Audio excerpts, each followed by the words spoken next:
दोस्तों, मैं आप सभी का स्वागत करता हूं आपके अपने YouTube चैनल रेम्बो बाबा कंपटीशन में। तो आज हम देखने वाले हैं भारतीय नागरिक सुरक्षा संहिता की क्लास 44। कौन सी देखने वाले? क्लास 44। अध्याय कौन सा देख रहे हैं? अध्याय 23 देखने वाले हैं। कौन सा? अध्याय 23 देखने वाले हैं। अध्याय 23 किससे संबंधित है? अध्याय 23 संबंधित है किससे? सौदा अभिभाग से। किससे? सौदा अभिभाग से, मतलब जो बातचीत करके उसको निपटाया जा सके। क्या? बातचीत करके उसको निपटाया जा सके, उसको उसका हर्जाना लेन देन करके उसको निपटाया जा सके। इसकी कुछ धाराएं हमने देखी थी। इसको हम क्या कहते थे? इसी को हम क्या कहा था कि राजीनामा वाली ये चीज़ें हैं। तो चलिए देखते हैं इसको बिना किसी देरी के स्टार्ट करते हैं। तो देखते हैं धारा 293। धारा कौन सी? धारा 293। धारा 293 क्या कहती है? धारा 293 कहती है मामले का निपटारा। क्या?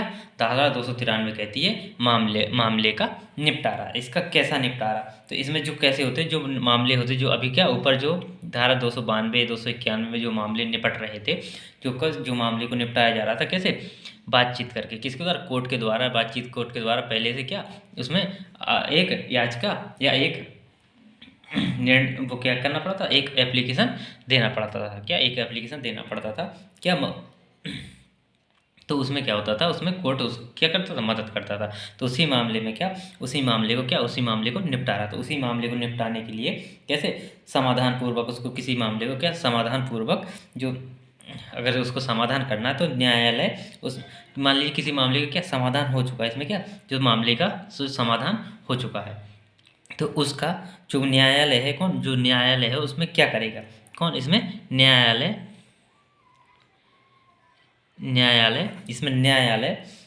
इसको अब कैसे निपटाएगा? अब जैसे मान लीजिए उन लोगों ने तो अपना अपना राजीनामा कर लिया, लेकिन अब वो कैसे पता चला? अगले दिन वो फिर आ गए, तो उसको कोर्ट को फिर क्या करना होगा? कोर्ट को भी उसमें निर्णय सुनाना होगा। क्या करना होगा? कोर्ट को भी उसके बारे में उसमें निर्णय सुनाना होगा। तो कोर्ट कैसे निर्णय सुनाएगा? तो इसमें बताया गया उसके बारे में कैसे निर्णय सुनाएगा, इसमें ये बताया गया। अब देखते हैं धारा 294 बताया गया किस प्रकार से वो कहाँ सुनाएगा। तो देखते हैं धारा 294। धारा 294 में क्या है? न्यायालय का निर्णय। किसका? अब इसमें क्या था? इसमें जो धारा 293 में कैसा, जो धारा 293 में मामला निपटा था उसके बारे में जो क्या थी, जो प्रक्रिया थी, तो उसके बारे में इसमें क्या पता है? निर्णय बताया कि जो न्यायालय किसमें, जो निर्णय किसमें, धारा 293 में हो चुका है। जिस मामले का निर्णय किसमें, धारा 293 में हो चुका है, उस मामले को क्या करना पड़ेगा?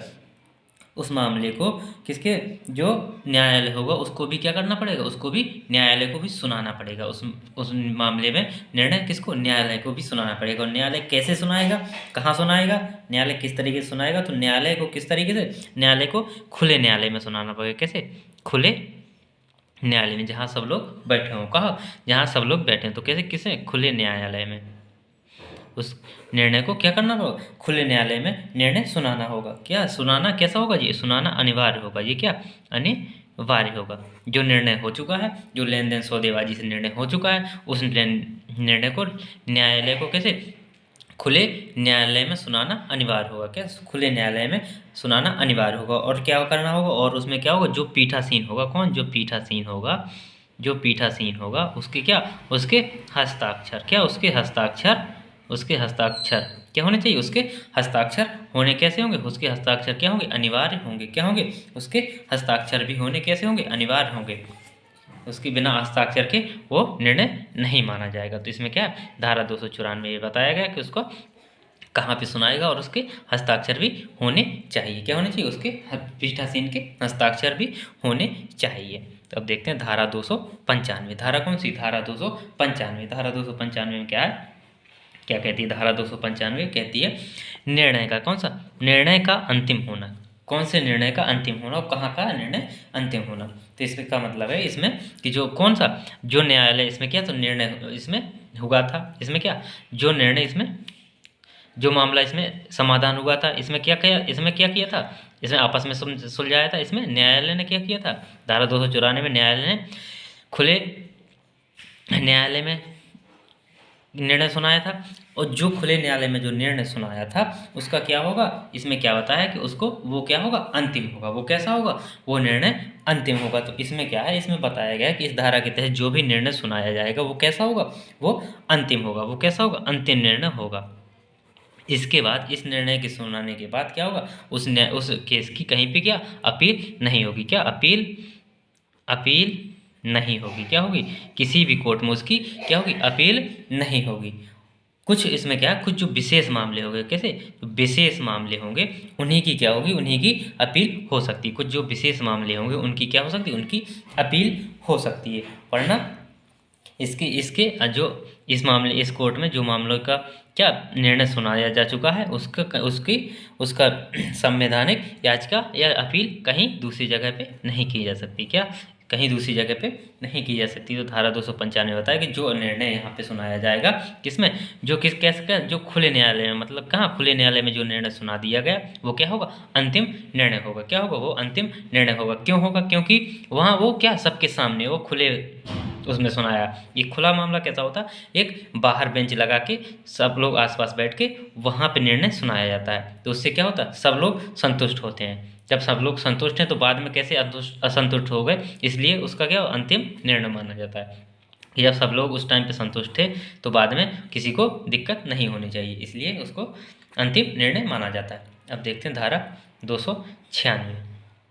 धारा कौन सी, धारा 296। धारा 296 क्या कहती है, धारा 296 में क्या है, धारा 296 में है सौदा अभिभाग में न्यायालय की शक्ति। कौन सी, किसकी शक्ति, न्यायालय की शक्ति। जो क्या किया था, जो धारा किसमें 291 में क्या किया था, जो धारा 291 में क्या किया था, आपस में समझौता करके क्या किया था, आपस में समझौता करके क्या राजीनामा किया था। क्या किया था, राजीनामा किया था। उसमें क्या किया था, उसमें एक दूसरे को जिसकी हानि हुई थी उसने उसको क्या, उसको कुछ उसमें प्लस में धन भी दिया गया था। क्या, जो उसका हर जाना था वो भी क्या दिया गया था। तो ऐसा मामला जो कैसा सौदे, किसके माध्यम, सौदे के द्वारा उसको क्या समाधान किया गया हो, किसके द्वारा, सौदे के द्वारा आपस में क्या कर लिया हो, समाधान कर लिया गया हो। तो उस मामले में इसमें क्या उस मामले में बताया गया कि जो न्यायालय की शक्ति है, जो मामला उसमें क्या है, जो समाधान किया गया न्यायालय उसमें किस प्रकार से उसमें शक्ति से या किस प्रकार से उसमें कार्य कर सकता है। तो इसमें क्या बताया गया, इसमें बताया गया कि जो मामला किसमें, जो राजीनामा या जो कहते सौदा विभाग के द्वारा जिसको समाधान किया गया उसमें क्या कर सकता है, उसके जो होगा, जो उसकी दलीलबाजी होगी, क्या जो उसकी दलीलबाजी होगी, जो क्या होगा, जो सौदेबाजी होगी, जो क्या, जो सौदेबाजी होगी, जो क्या होगी, सौदेबाजी होगी, उसको क्या कर सकता है, उसको प्रभावी ढंग से उसको क्या कोर्ट के सामने, किसके सामने, कोर्ट के सामने, कैसे प्रभावी ढंग से, किस प्रकार, प्रभावी ढंग से उसको क्या समाधान करने का अधिकार है। क्या, उसको प्रभावी ढंग से समाधान करने का अधिकार है, किसको, न्यायालय को। किसको अधिकार है, न्यायालय को। वो क्या करे, वो ये सब प्रक्रिया किसके, वो सब प्रक्रिया अपने सामने करवाए। किसके सामने, वो सारी की सारी प्रक्रिया अपने सामने करवाए। इसमें बताया गया 296। अब देखते हैं 297। 297 में क्या है, 297 में क्या कहा गया, 297 में अभियुक्त, क्या किसके द्वारा, अभियुक्त द्वारा भोगी गई निरोध की अवधि, किसकी, जो इसमें कहा गया कि अभियुक्त जो अपराधी क्या था, जो सज़ा पहले से काट रहा था, तो वो क्या जो सज़ा भोग रहा था उसका क्या कारावास के दंडादेश के विरुद्ध मुजरा किया जाना। मतलब इसका है कि जो उसको दोबारा से यदि कोई केस करता है, दोबारा से उसका कोई केस खुलता है, तो जो सज़ा वो काट चुका है उसको अगर सज़ा मिलेगी तो उस केस को, उस वाली सज़ा को क्या काट के ही उसको सज़ा दी जाएगी। तो इसमें क्या, जैसे मान लीजिए का व्यक्ति है, इसको का व्यक्ति है, तो ये क्या है, किसी केस की सज़ा, मान ली कोई केस में इसको 7 साल की सज़ा हो चुकी है। कितनी, 7 साल की सज़ा हो चुकी है। इसमें ना मान लीजिए 2 साल की सज़ा ये क्या कर चुका है, 2 साल की सज़ा काट चुका है। लेकिन का व्यक्ति का एक केस क्या हो, 2 साल बाद क्या होता है, फिर से खुल जाता है। क्या, फिर से खुल जाता है, फिर से खुल जाता है। तो उसमें भी कितनी, 7 वर्ष की सज़ा हो रही है। तो किसकी, उसमें भी कितनी, 7 वर्ष की सज़ा होगी। तो उसमें पता है, तो लेकिन उसमें फिर कितनी होगी, क्योंकि ये 2 साल की सज़ा क्या काट चुका है। तो इसमें 2 साल की सज़ा कम करके इसको कितनी 7 साल की ना सुना कितनी 5 साल की सज़ा सुनाई जाएगी। कितनी साल की? 5 साल की सज़ा सुनाई जाएगी। ये कितने साल काटेगा? 5 साल की सज़ा काटेगा, क्योंकि इसने 2 साल की सज़ा पहले काट चुका है। जो सज़ा व्यक्ति एक बार काट चुका होता है उसको दोबारा वो सज़ा नहीं मिलती। क्या होती है? उसको दोबारा वो सज़ा नहीं मिलती, क्योंकि किसी भी कोई भी सज़ा हो या कोई भी कारावास हो, कुछ भी हो, वो क्या हो, जो सज़ा भोग रहा है, क्या कर रहा है, वो सज़ा भोग रहा है, उसको कितना भी बड़ा अपराध हो जाए तो वो क्या करेगा, वो उसकी सज़ा काट के ही क्या किया जाए, उसको दंड दिया जाएगा। जितनी उसकी कारावास की अवधि, वो अवधि काट के ही उसको दोबारा से कारावास की अवधि दी जाएगी। भले ही वो 20 वर्ष का हो या आजीवन कारावास हो, जितना काट दिया तो उसको क्या, ये आजीवन कारावास है तो फिर तो आजीवन कारावास है ही। यदि 20 वर्ष का है तो उसमें यदि उसने 2 वर्ष की, 4 वर्ष की, 10 वर्ष की जितनी सज़ा काट ली उसके बाद यदि होता है तो उसके उतनी सज़ा काटने के बाद ही उसको क्या होगा, उतनी काटने के बाद उतनी सज़ा मिलेगी, और 20 साल से ज़्यादा उसको सज़ा नहीं होगी। 20 साल से ज़्यादा कारावास की सज़ा नहीं काटेगा। अब देखते हैं धारा 298। धारा कौन सी? धारा 298। धारा 298 विवृत्ति बताया गया। विवृत्ति का मतलब क्या है? इसमें ये धारा ये धारा जो बताती है, ये क्या बताती है कि इसमें जो अध्याय है ये क्या कहते हैं, इस अध्याय की यह सुनिश्चित करती है कि जो भी इसमें क्या है प्रावधान है, क्या इसकी जो प्रावधान है, ये क्या प्रावधानों को जो संहिता है, जो कौन सी जो संहिता है, उसके क्या जो विरोधाभासी होंगे, कैसे जो विरोधाभासी कैसे विरोधाभासी होंगे, उन पर क्या होगी, उन पर इन प्रावधानों का क्या होगा, इनका विरोधाभासी पर क्या ये प्राथमिकता देती है। क्या प्राथमिकता देती है? किस पर? ये विरोधाभासी होंगे, किसी इसमें जो विरोधाभासी होंगे उस पर क्या करती है, प्राथमिकता देती है। मान लीजिए एक कुछ कह रहा है, एक कुछ कह रहा है, तो इस टाइप से अगर कुछ होगा तो उन पर क्या करेगी, ये प्रयास करती है, क्या करती है, या प्राथमिकता देती है उन वाले केसों पे। इसमें इस ये में क्या, ये जो आपस में समझौता नहीं करते हैं तो उन पे क्या, उन पे ये प्रयास करती है। अब देखते हैं धारा 299। कौन सी? धारा 299। धारा 299 क्या? अभियुक्त के, किसके? अभियुक्त के कथनों का उपयोग ना किया जाना। किसके? अभियुक्त के कथनों का उपयोग ना किया जाना। मान लीजिए कोई व्यक्ति ने कहीं पे क्या किया, उसने कोई बयान दिया, या मान लीजिए जैसे का व्यक्ति है इसी में कि इसको क्या, इसके किसी इसने आपस में दलील मतलब बातचीत करके क्या किया, बातचीत करके या सौदेबाजी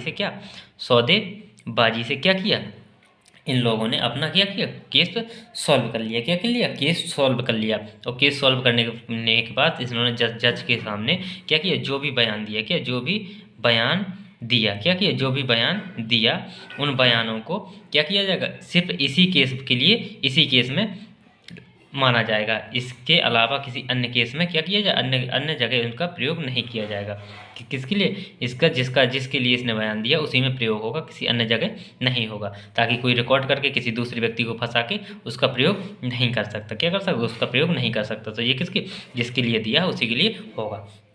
देखें धारा 300। क्या धारा 300 में क्या, अध्याय का लागू ना होना। क्या होगा, ये अध्याय कहाँ लागू नहीं होगा। तो इसमें क्या बताया, इसमें स्पष्ट रूप से बताया गया है कि कहाँ पे यह अध्याय, कहाँ पे, किन पे, जो किशोर हैं, कौन, जो किशोर हैं और जो क्या बच्चे हैं, इन पे क्या होगा, बच्चों पर क्या होगा, लागू नहीं होगा। इसमें क्या स्पष्ट रूप से कहा गया कि इसमें जो क्या किशोर हैं और जो क्या है बच्चे हैं, उन पर क्या होगा, उन पर लागू नहीं होगा। किन पर? किशोरों और बच्चों पर क्या होगा, लागू नहीं होगा। इन पर कौन सी धारा, इन पर कौन सा वो चलेगा, तो इन पर कौन सा चलेगा, इनका जो कौन सा किशोर न्यायालय है, कौन सा किशोर न्याय अधिनियम है। कौन सा किशोर न्याय अधिनियम, ये कौन सा 2015 का कौन सा किशोर न्याय अधिनियम, इन पे इसके अनुसार कार्यवाही होगी। क्या? किशोर न्याय अधिनियम 2015 के अनुसार इसमें इनके ऊपर क्या होगी, कार्रवाई की जाएगी। या इसको क्या बोलते हैं, इसको दूसरा बोलते हैं क्या, बच्चों की देखभाल और संरक्षण, क्या, और संरक्षण अधिनियम 2015। क्या बोलते हैं, संरक्षण अधिनियम 2015। तो इसके अनुसार इनके ऊपर केस चलाया जाएगा। इनके अनुसार इनको सुधार गृह या जो भी होगा उसकी सज़ा इनको काटनी पड़ेगी। तो थैंक यू दोस्तों। अगर क्लास अच्छी लगी तो प्लीज़ लाइक और सब्सक्राइब जरूर करिएगा। थैंक यू दोस्तों।